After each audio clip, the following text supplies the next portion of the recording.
Syederalun Puskesmas Ule Karing, Banda Aceh menutup pelayanan kesehatan sejak Rabu 5 Agustus. Hal itu karena ada tenaga medis di puskesmas tersebut yang terjangkit positif COVID-19.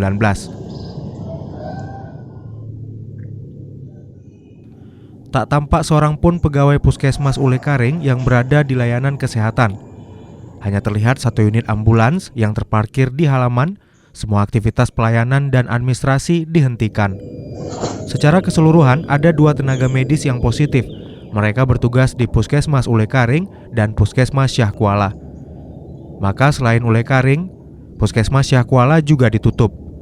Akhirnya seluruh tenaga medis dilakukan swab dan memastikan kondisi mereka. Dari Banda Aceh, Muhammad Nasir, Serambi On TV.